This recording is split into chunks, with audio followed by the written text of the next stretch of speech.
You are listening to Fantha Tracks. Because of the following special program, Wonder Woman and the Incredible Hulk will not be presented this evening. I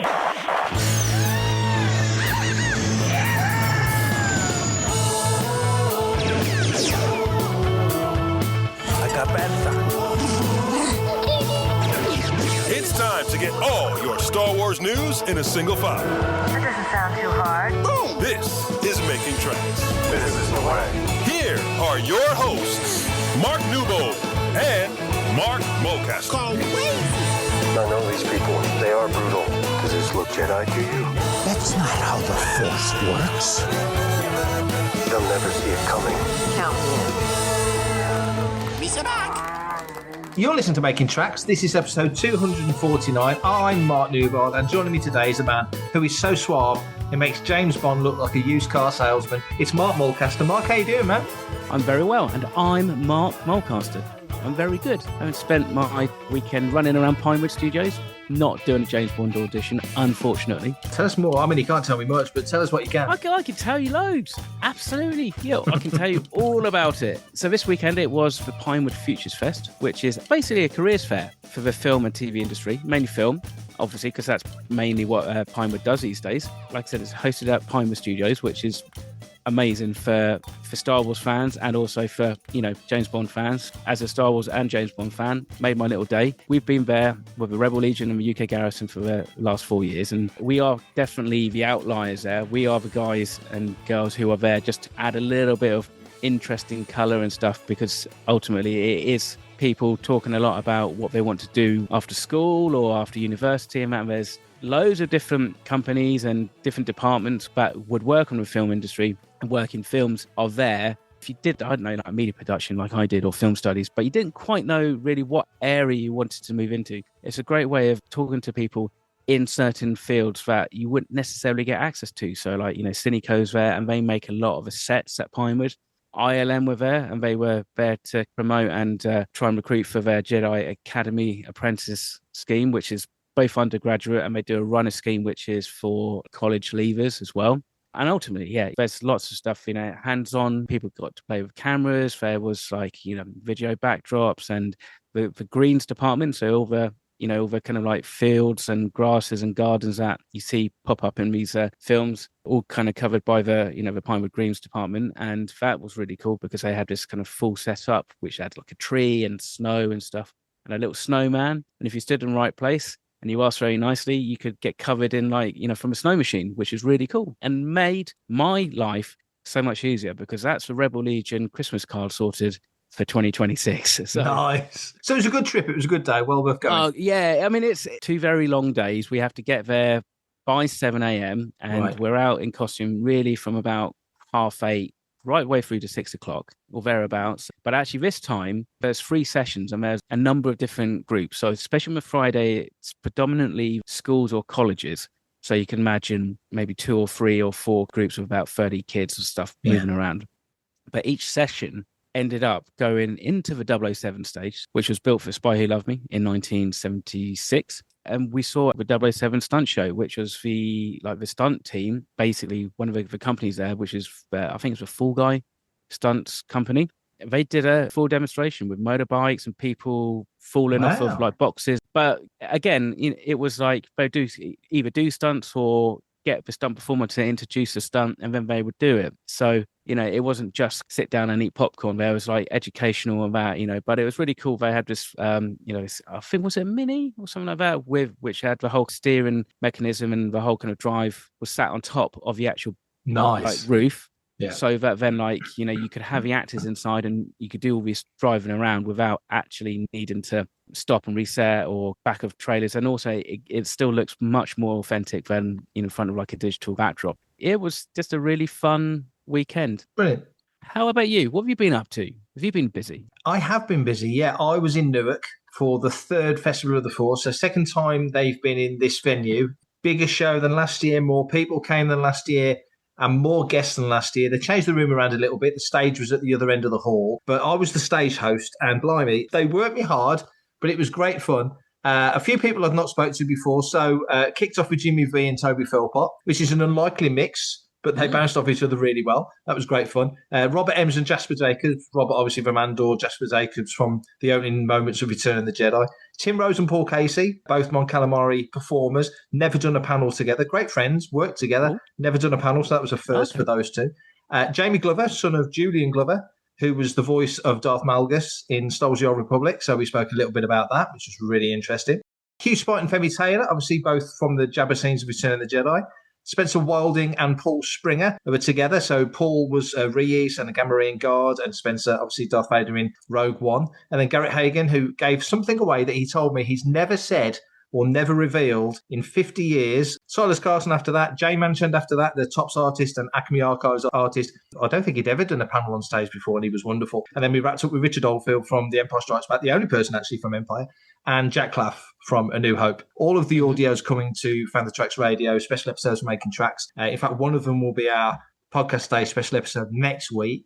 Yeah, I slept well last night. Good. Well, sounds fantastic. I can't wait to listen to those interviews because I think it'll be really, really cool. What have we got to talk about? For what we like to talk about, there's nothing really to get our teeth into. Last week was more Shadow Lord, but kind of big reels like that every week. Looking at the news, a couple of potential topics for us to discuss. And the first one I will put to you as a question. The new films, Taika Waititi's talking about his films, and he's basically saying, I'm going for that old school Star Wars fun. And Sean Levy's talking about Starfighter, and he's saying, we're charting new territories. It doesn't tie into anything else, but we want to give it that old school Star Wars magic. My question, it's the 50th anniversary, and it's understandable that you would want to go for that old school style. In fact, we're getting a re-release of the original Star Wars, but if Star Wars is going to push on into the next half century, do we just want to evoke that style, which is a 50-year-old style, let's not forget, or do we want to start charting on new waters like, let's say, The Acolyte was trying to do, or different styles like Skeleton Crew was trying to do? Do we want to do that? Does it have to be an amalgam of the two to still feel like Star Wars? Where do we sit with this? What do you think? Yeah, that's a good question. And actually, when you think about it, if we even kind of break it down a little bit further, that fast-paced back and forth dialogue, it's older than 50 years, isn't it? George was referencing films from like the 40s and that. So I kind of think it's something that is very evocative and deeply connected to the original trilogy. Yeah. You don't really get it so much in the prequels. No. But then if you look at that kind of relationship, it seems to revolve mainly around Finn, I think, in the sequel trilogy. But Finn, whoever he has these conversations with, there tends to be a bit more back and forth in each of these things. So you could see that they were leaning into a little bit with the sequel trilogy. I guess it makes sense. And I think also, if you're going to do a nostalgia film, what better year to release it than the 50th anniversary of the original film? We had a big nostalgia kick with The Force Awakens, and I think that the marketing behind that was very much the feels. But then they were relying on Chewie We're Home, and which Starfighter can't do. It's going to have to find its own unique ways of crafting its own identity, but still making it feel like Star Wars. And probably that fast back and forth is a good way of doing it. And I think you can do that without it feeling dated, because it's down to the delivery, and it's obviously down to the script in them. So hopefully it's a good thing. I mean, if I was writing a Star Wars, that would be something that I would feel is part of the DNA. But then actually, mentioning Futures Festival, the conversation in the dressing room, it covers all sorts of things, from the innocence to the rather sublimely weird and totally non-safe for a podcast, let alone for work. However, one of the conversations that we were talking about was this whole notion that George Lucas was very clever in pulling all these different influences and subgenres into the melting pot that became Star Wars. One of the problems that we've seen in subsequent films, especially maybe the sequel trilogy, but also modern filmmaking, is that they all reference Star Wars, and therefore things start to feel slightly derivative. So that is the risk, isn't it? If you reference Star Wars or rely too heavily on Star Wars, then it starts to feel a bit unoriginal and a bit derivative. So you kind of, again, I think you need to reference the references to Star Wars. Does that make sense? Yeah, because you could run the risk of retreading over old ground. I mean, I know we've talked about similar topics, not this topic, but similar topics,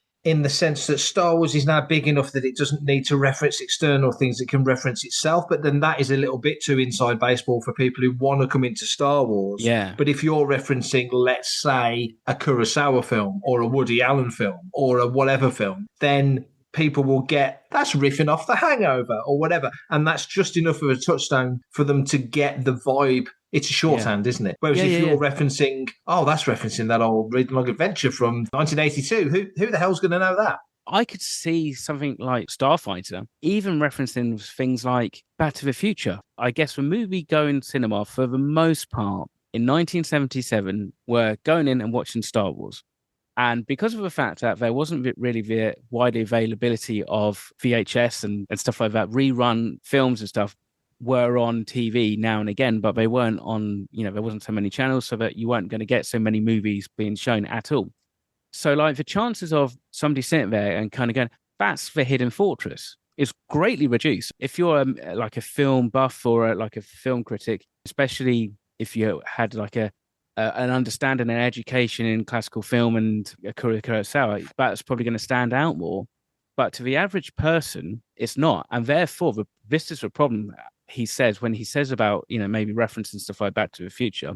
Like Back to the Future's pretty sure there's a Sky Cinema channel at the moment that's just showing all three of those films just on repeat.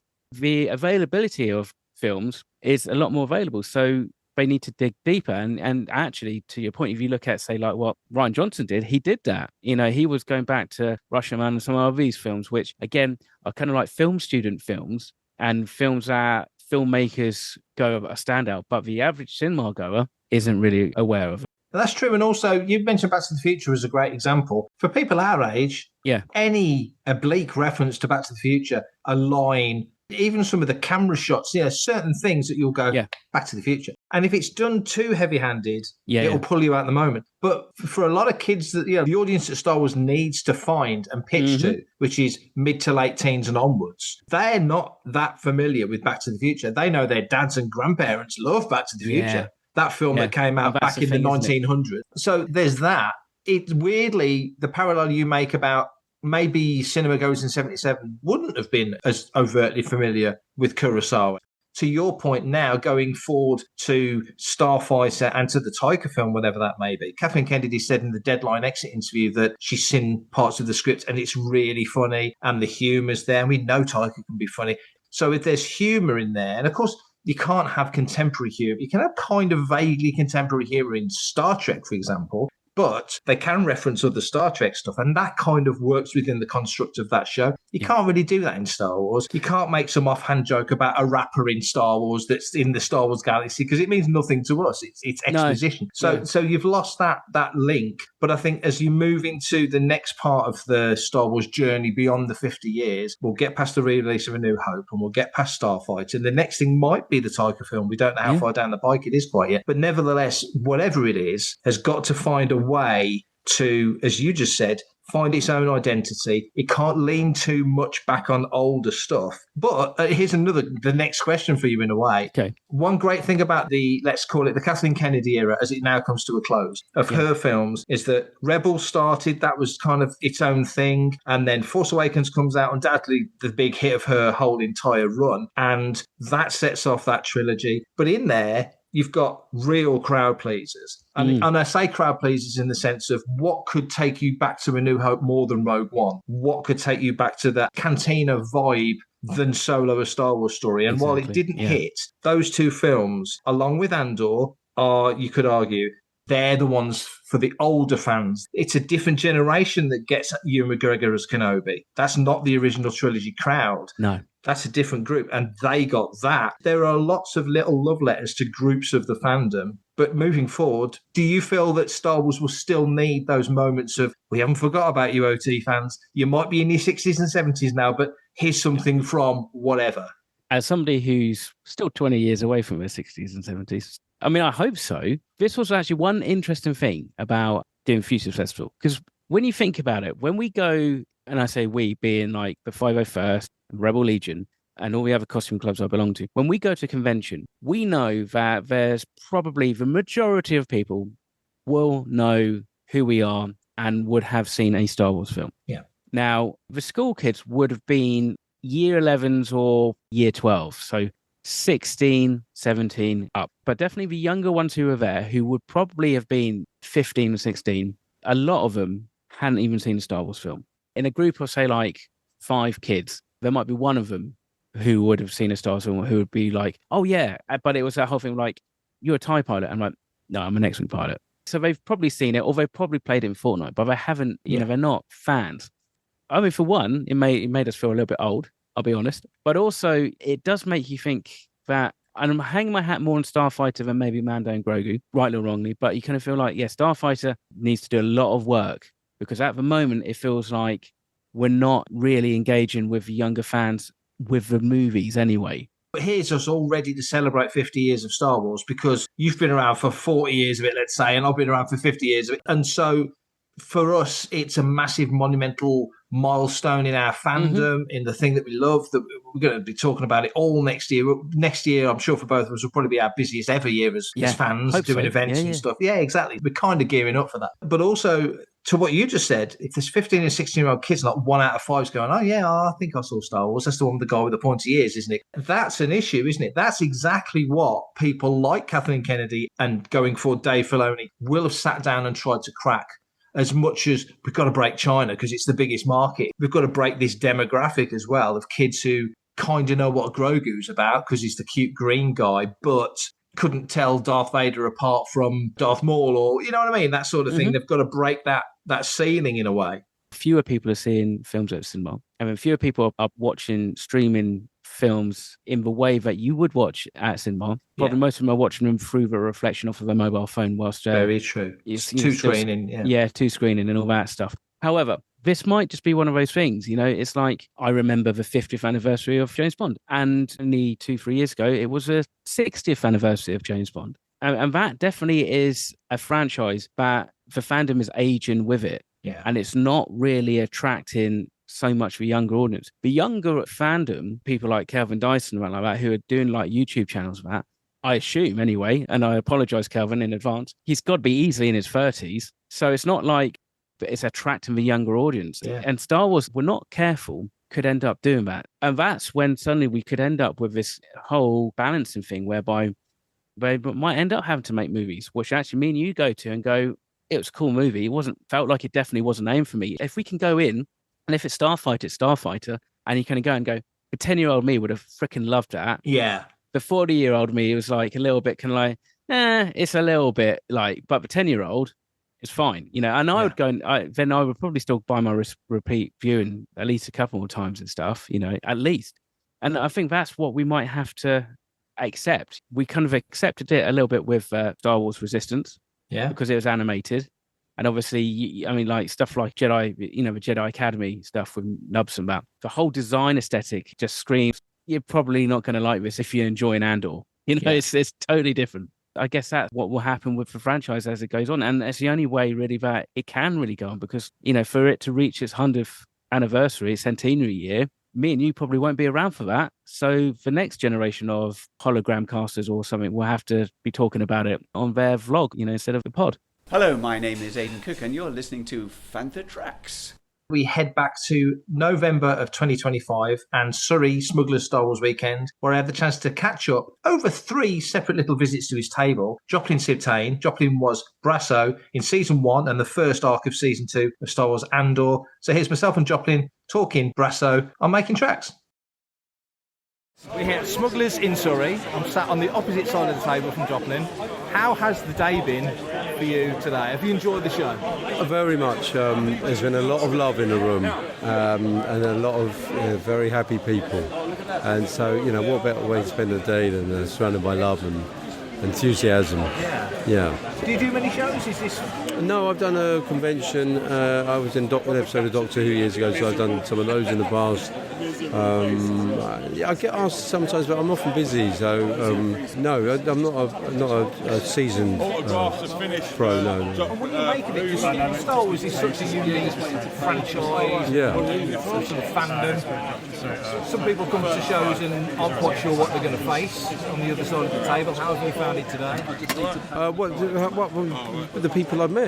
Oh, they've been fantastic. Yeah, I mean, it's such enthusiasm, and there's some big. I didn't know that the show was going to be such a tremendous hit. I mean, you don't when you're doing it. You're often in something which turns out to be a duffer. You know, you've got to believe in it, and you believe in the character and the project, and these things, they come and they go, but this show clearly is going to be around for some time now. I think it's a firm favourite in the franchise. I'm very, very blessed and fortunate to be in it.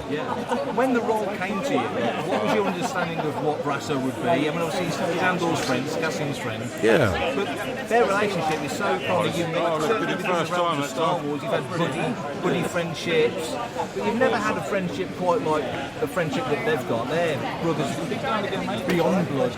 I'll tell you, the thing about Brasso I think, is that he's very unique in the sense that he's one of the few characters that doesn't have an ulterior motive. You know, he's got no agenda. So what you see is what you get. He's a stand-up guy. He's an honest guy. I've said this before. You can build your house on Brasso. He's he's unique in that sense, with all the nonsense that's going on in the world and all that political sort of the dynamics there. Within that, he's the eye of the storm, I think.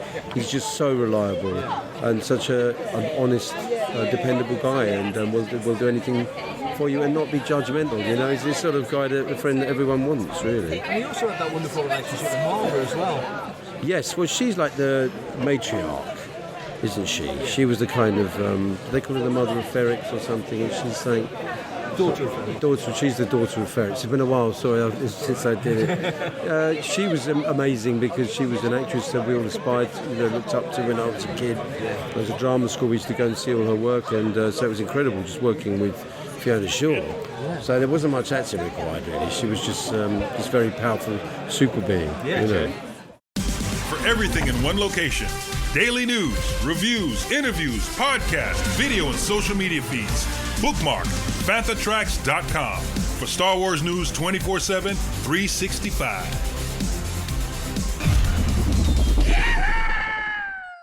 So we've got a second question to ponder on this episode, and it kind of ties in with what we've just spoke about on how do you push forward with Star Wars. The question is, how do we get beyond the shadow of Andor? That show now looms so large, it's picking up multiple nominations for season 2, and fingers crossed it picks up loads of gold. It certainly deserves it. And so the depth of the show, the weight of the show, best way to put it, the class of the show, is a big hurdle to get over for whatever comes next in Star Wars. And of course, the next thing is Mando and Grogu. Well, actually, no. The next thing is Maul's Shadow Lord, but that's animated. That is a little bit different. But live action, it's Mando and Grogu. And then we move forward into season 2 of Ahsoka and beyond. So how do you think Star Wars either gets past the shadow of Andor or embraces it to make something new that can move forward? Ooh, it comes down to obviously audience expectation, which leads, I think, down to a case of how it's marketed. If Dave trots out on stage and goes, yeah, we've got this kind of post-Return of a Jedi series that's a bit like Andor, and then it drops and it's nothing like the vibes of Andor. People will be like, well, but you said it was like Andor and it wasn't, and now my heart is broken and I'm all upset. So I think there is that. Yeah. You know, audience expectations and managing people's expectations is probably not, it's a very tricky thing, especially Star Wars fans. I think it's down to subject matter, isn't it? You've got to find the subject matter. I don't think every Disney Plus streaming series will fit the tone of Andor. And I think that's where I think the genius of like what Tony Gilroy did was able to capture that tone, which to an extent butts up nicely with Rogue One. It's written after the fact, but they went for a certain tone and a certain style and that. But it's still, when you go into like Rogue One and you start seeing like Andor walking down the rings of Kathrina, it feels consistent, which is again the genius of what they did with this series. Season 2 of Skeleton Crew, if it ever comes out. I mean, I'm sure if Tony Gilroy was asked to write it and he said, okay, I'll do it, it'll be fantastic. But just because it's Tony Gilroy, you'd think he'd be like, well, yeah, these are still kids or like young adolescents. So it's not going to have that kind of weight and depth that Andor has. And I don't think we would even expect that, would we? No, we wouldn't. The place that you set a story with the weighty tone of Andor is quite limited. So you picked the greatest and best example. You could very easily. I can think of 2 straight off the bat. One is a Rise of Palpatine era story where you see him working through the corridors of power as Sheev Palpatine, as the politician from Naboo, and doing that completely as he would have to, kind of on the level, to as much as a guy like him would need to do it on the level. And then after, as you say, post-Return of the Jedi, Mothma trying to unify the galaxy. We've seen smatters of that already, elements of it in the comic. There's definitely stories to tell there. And yeah, you're right. You could throw these things into other places if you wanted to. And there are definitely more examples than those that just come to mind. But I think one other element of that question. We, within the Galaxy, talking as we do on pods and stuff and doing the site, is that we look at Andor as the gold standard of Star Wars. But in terms of numbers, in terms of merch, in terms of pretty much every other metric, the gold standard of Star Wars is probably The Mandalorian, because so many people watch that show, so many people latched onto that show, so many people got attached to Grogu and got invested in that Lone Wolf and Cub storyline and grabbed onto that OT vibe that it has in a way that we are at the point of our Star Wars journey, he says, waggling the air quotes, that we want something a bit more meaty and substantial. But a lot of people coming into Star Wars or latching on, or I used to watch Star Wars when I was a kid and I haven't watched it for ages. Now there's a TV show. Wow. Are just getting those old school vibes, that old school feel from something like Mando. So it might be a bit of inverted snobbery on my behalf to consider Andor the gold standard. But in terms of the award nominations it's getting and all the attention that it's got, and the fact that it's being stacked alongside some hefty, modern drama shows, and people aren't sort of turning their nose up going, yeah, this is a Star Wars show. It's in that sort of conversation. Do you think then that the best way for them to move forward is to just let Andor be its own thing, like you just mentioned Skeleton Crew, and we can't go back to those kids at that age? So if we ever get a season 2 Skeleton Crew, they're going to be in their teens. And Fern might have moved to another planet with her mom, because in real life she's Buffy. So the kids move on and they're a bit older. I know we talked about it on an episode before. Where would you like to take Skeleton Crew? I'd like to see them join the Resistance, actually. And I'd like to get to that Force Awakens era and actually find out that some of the kids on the Resistance base were the kids from Skeleton Crew. Yeah, and you could tell a story. Yeah, you could tell a story where you get to that point if you want to do it. What do you think is the best way of dealing with Andor in that sense? Because it's a Death Star on the landscape of Star Wars stories. Yeah, the moment that your main characters are Imperial, that's when you can certainly get a lot more of that weight. Because of the machine of the world they live in. Is that what you the mean? mechanism about the politics, especially ISB and stuff like that, it's the whole backstabbing and maneuvering just to get one step up the ladder and stuff. Just makes it automatically feel like you could have more Andor type series in that. Something you just say there is just, you can probably see me wave my arms on this. I did, that's why. I know. I trailed off. It's just made me think, when you're watching Andor Season 2, especially Season 2, you can see the mechanics of the Imperial machine, and you can see how the ISB works. You can see Partag as he's placing it and everybody below, and then you see where his level on the ladder is at the end when he decides it's quicker just to bump himself off than face the wrath of the Emperor and Vader. But when you see the rebel leaders in Andor, I kind of understand the Imperial method because it's fairly linear. The rebel leaders are just dicks.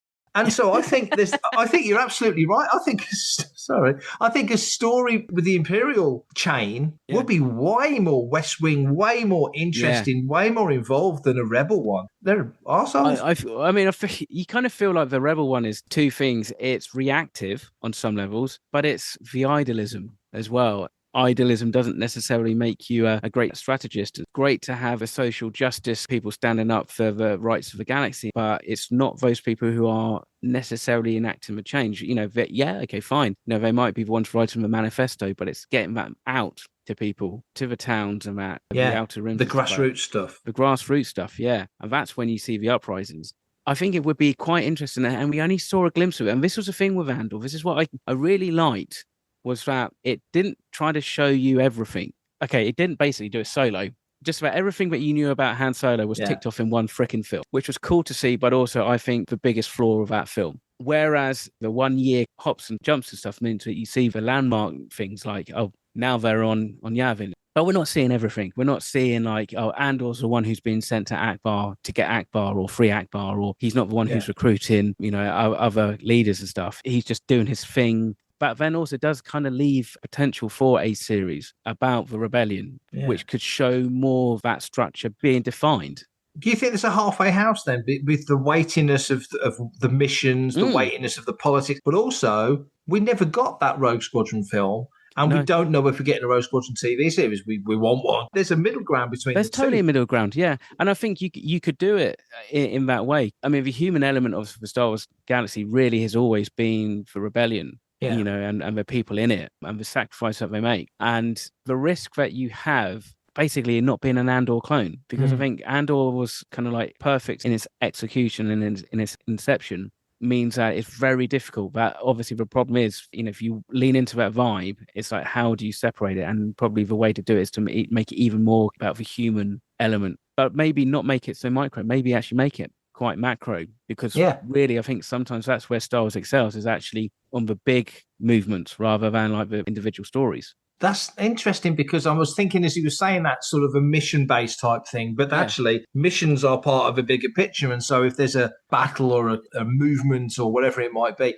I mean, Andor, when you sort of think about it from different angles, Andor's entry into the rebellion was through Luthen, and the big chase for the Empire, for the most part, on one hand, all the politics is about making the scenario perfect for them to build the Death Star. But another part of that is Dedra absolutely dogged in chasing down Axis, Luthen. And so the person that's at the crux of the story is Andor, but he's almost on the outside of the biggest core line of the whole thing, which is Dedra Axis. On one hand, you've got Dedra Axis, and then you've got Cyril and Andor, because he's obsessed for the most part with finding him. I think that whole series really just embodies that one line from Princess Leia in A New Hope, which says, like, the more you tighten your grip target, the more of the star systems slip through your fingers. Yeah. And on some level, it's basically the more that you focus on one or two players, you're missing what the rest of the team's doing on the other side of the playing field. And then suddenly you're going to be 5 goals down. And it's quite genius in that way. I want to see what's actually happened. And we have all these kind of like glimpses of a rebellion in that. And I think we saw more of a rebellion, ironically, in Star Wars Rebels. You had more of that upheaval, tugging and push and pull between Mon Mothma and Saw Gerrera in that series than we kind of really got. Because by the time we see him in Andor Season 2, and he's referred to with table meters, they're just kind of go, he's just mad. He's just absolutely off his rocker. He's been smoking too much Huffing too much Rhydonium. Yeah, exactly. Coming back to it, it's a balance like with everything. But I think at the core of it, there needs to be a story that needs to be told. And I think it's finding those avenues that will make it feel unique. Or even, do you need to, in that era of the galaxy, do you always have to focus on the Empire and Rebellion? Is there not other stories in the galaxy that could be as interesting, that are affected by what's going on at the galactic level? I mean, Skeleton Crew doesn't touch really on Rebellion or Empire. Mando, for the most part, doesn't. That's the whole point of Skeleton Crew, is that they're not even aware of what's going on. They're still the Old Republic bank. So it's true. But what a great story. I think it's to your point, is what a great story. There's other stories we can tell outside of that. I think also that the story dictates the tone, doesn't it? If somebody lands on a great story and the story group are thinking, we want the next Andor, and some story lands and you go, this ain't Andor, this is Skeleton Crew, or this is Mando, or whatever. Do you think maybe this is the reason why some of these projects that have been announced, let's take the Rey one, for instance, have been stuck in the quagmire of development for so long? Quite possibly. It's another question, really, but I mean, that's the most curious one to me, that they've not been able to crack that storyline going forward. And it was always the wonder of, if George had ever done 7, 8, and 9 in the 90s, like everybody hoped he was going to do back in the day. What would happen? Would it just be a retread of what we saw before? Because we knew those bad guys were gone. So would it be re-establishing the Jedi Order? All the questions that kind of got answered in the EU and then got answered actually in the sequel trilogy. Luke kind of did it. Kylo was the next big bad. Twists on it being Han and Leia's kid. But even that was sort of riffing from the EU with Jaina and Jason and all that sort of stuff. And Anakin. They'd written so much stuff in the EU, it was difficult not to feel like they were cherry picking. And why wouldn't they? Because it's all their stuff. It's a tough one with the Rey film, because you kind of think two things. We know that they want to make Rey the centerpiece character moving forward for a certain amount of time. Daisy Ridley as an actress is only in her early 30s and she's up for doing it. So why wouldn't you use the currency of that enthusiasm and the fact that she's a familiar face in the Star Wars world and that they can take her forward to blood in other people and stuff. But yeah, it just kind of amazed me that they've never managed to quite crack that. And like you say, is it the type of story that they've pitched? the tone doesn't quite work? Or do they want to put the cart before the horse and go, we want this kind of a moody Western kind of film? Or what do they want to do? I guess with everything, when you're writing your treatment and stuff like that, the first thing you've got to do is you've got to basically do your elevator pitch. It's going to be like a Western style meets Bat 21. I don't know. 6 degrees of separation meets the IT crowd. Yeah, exactly. Something like that. Then you go, and it's going to be about this person and what have you. And then that's when Kathy would go, oh, I have something there. Go and think about it. And why are you doing an impression of Kathy rubbing a beard like George? I don't know. Lost in the moment there, yeah. Lost in the moment, yeah.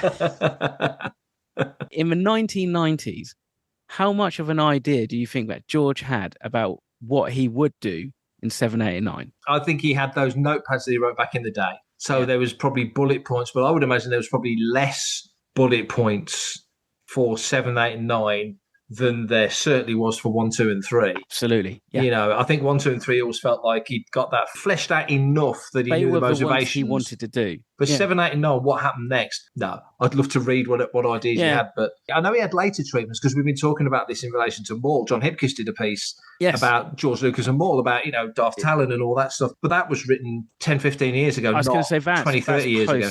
Yeah, that's definitely post Revenge of the Sith. You know, Darth Maul with robotic legs, for example, and his, you know, return as the godfather of crime, which is kind of obviously now what we're probably going to see in Shadow Lord. It's easier to place the original trilogy characters in 7, 8, and 9 for George. It's like, well, yeah, Leia's going to rebuild the Republic and maybe become Supreme Chancellor, and Luke might be in some kind of self-imposed exile because kind of that's what Yoda did and that's kind of what Ben did. So, you know, he gets brought back in to train the Jedi and stuff like that for whatever reason, because there is a big bad.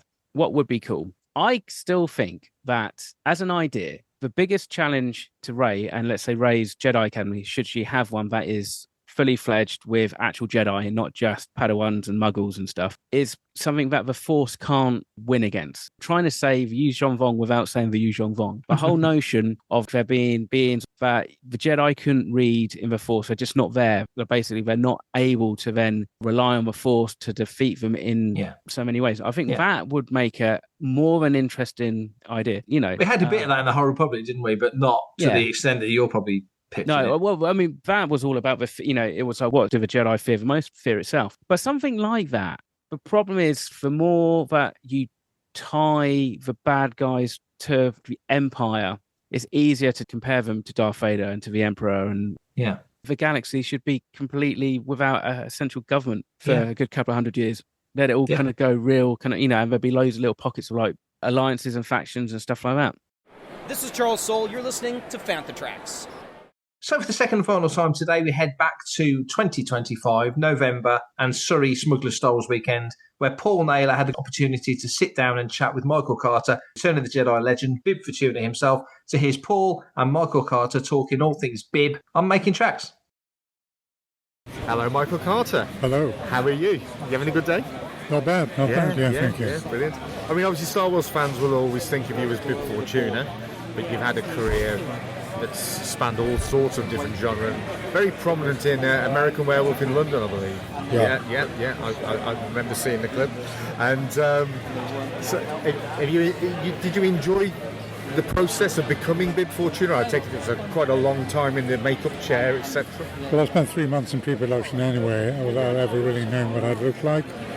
And so gradually it was built up, and then finally one day we put the whole lot on. Yeah.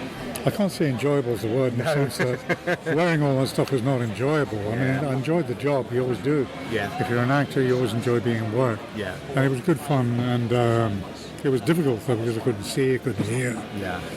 And it was just the rubber was unpleasant to wear. It kept coming off in the heat. Yeah. But kept being glued back on again. Yeah. But I mean, playing the actual role was nice. I enjoyed it. You remember it I had well, no idea how it was coming across. No idea. There's not exactly a straightforward part. Yeah. Did you have to sort of like make up a lot of the mannerisms yourself, or yeah. So like the mucha and all that. Yeah. And I think when we spoke previously, the contact lenses were quite an issue, weren't they? Oh, they were, Yeah. They were painful. It gave me abrasions of the cornea, whatever that is. Yeah. I mean, everything was out of focus for about a week after finishing. Really? Yeah. But the eye is very tough, it just recovers. It's fine. Richard Glass, the optician who was with me, he kind of looked after me quite well and reassured me to be okay. So how long was the filming process? Were you there for a few weeks? I was there for 5 weeks. 5 weeks, yeah. First 5 weeks. Yeah. And then, I don't know, I think the whole process was 20 odd weeks. Yeah. So you're a significant part of it. I mean, I mean, these days we would probably all be filmed in a week. Yeah. And films rarely take more than 10, 11 weeks now. Yeah. Unless the big American, blockbusters. So it was different days then. It took a long time from it because you had to do things like replace film in the camera. Yeah. It was a long process. Yeah. Check the gates. Yeah. The whole time. Yeah. Whereas now it's all digital, so it's just there for you to see. Yeah. And then obviously you've been in various other things over the years. Is there a particular favourite that you've worked on? I did a TV series. We only did one series of it. Called Call Red. It was a helicopter emergency medical unit. Right. Yeah. Filmed down near Portsmouth, and for some reason, I played the guy who ran the unit. Yeah. I just enjoyed that job. I think it was where we were up in the Downs. Yeah. And I just enjoyed it an awful lot. I don't know why. It's weird, isn't it? Sometimes something just clicks. Yeah. I'm disappointed we didn't go again. It was just too expensive to go again. When was that roughly? 1994, 95. Yeah. I'll look that one up. I'll have to see if I can find it. It's disappeared from... Has it? Is it gone? Yeah. It's a shame. It's a shame. Well, there we go. Well, things like that. And then I did a series called Call Red in Scotland with 3 summers. That was good fun. Yeah. I enjoyed that because it was a beautiful place. Yeah. And it was a nice comedy series. Yeah. Now going back to the American Werewolf, what was that like? Doing that? Well, I was ill when I met it. There was a kind of flu going around that was killing people. I thought you looked a bit unwell. And I'd lost a lot of weight very, very rapidly. Yeah. I went to my doctors and he said, "You've got the flu. You better go back to bed." Nothing for 2 weeks. I said, "I've got to work on Friday." He said, "You can't." I said, "I've got to." He said, "Well, be it upon your own head." But he said, "It's already done for 3 of my patients this week." Oh, wow. Anyway, I turned up. I mean, I was very weak and lost a lot of weight. You can see in the photographs. Yeah. Very thin. And of course, it was a murderous shoot because we were on a station underneath Fantha Court Road. Yeah. No air, no oxygen. Very hot. It was a Steadicam and it was remote focused, and the remote focus wasn't working. We're doing 28, 29, 30 takes. But we got it done, and it was great fun. I mean, that was a great film. That was very enjoyable. I think it's a standout John moment Landis in the film. was great. Yeah, he's brilliant. Yeah. But it certainly is a key moment in the film. People remember it. Because it's just yourself. It's nice, isn't it? Because it's you. Yeah. You can't rely on anybody else around you. It's just you. It's funny, every time I go to Tottenham Court Road tube station, which isn't very often. Yeah. I just think of it because we did the last shot. Looking over your shoulders. It was me flat out on the escalator. That was up in the station above, going up the middle escalator, while the first morning commuters were coming down the 2 down escalators on either side. Yeah. Watching what all the filming goes. Happy memories. Yeah, it was good fun. Good fun. See, I take it you've enjoyed your career? Yeah, I've quite enjoyed it. I mean, I don't do much now. No. Semi-retired. Yeah. Open for office. Yeah. Brilliant. Well, thanks for your time. Thank you. Chatting with you. See you again. Thank you. Cheers. Bye. Okay, we will be back very soon with another episode. We would like, as always, your listeners' questions, your listeners' thoughts, theories, comments, and complaints, or whatever it needs to be about Star Wars. If you'd like to get in touch, Mr. Newbold can tell you how you can do it. Email radio@fanthatracks.com. Head to links.fanthatracks.com for links to our social media feeds, Fantha Tracks TV and Fantha Tracks Radio. Thanks to James Semple for the Fantha Tracks intro, Blues Harvest for our Making Tracks opening music, and Mark Daniel and Vanessa Marshall for our voiceovers. New episodes drop Tuesdays and Fridays at 7 o'clock UK time. Our weekly news show, Good Morning Tatooine, goes live Sundays at 9 o'clock UK time on Facebook and YouTube. And remember, Fantha Tracks is absolutely free, so it costs nothing to stay updated on all the latest Star Wars news. And that's me done for this episode. Just to say, Mark, before we go, next Saturday, 7th of February, Yes. 1999, Jedi Talk, very first Star Wars podcast. We will be celebrating it here on Fantha Tracks. 7 episodes coming out next Saturday, and that's the first time we've put all 7 shows into Star Wars Podcast Day. So that's what we're doing next week. We'll be back, unless, of course, we need to jump on an emergency record, because you never know what our friends at Lucasfilm may just drop on us at any random times. For now, anyhow, stay safe, take care, may the Force be with you. Coming up next on Fantha Tracks Radio, it's The Fantha from Down Under.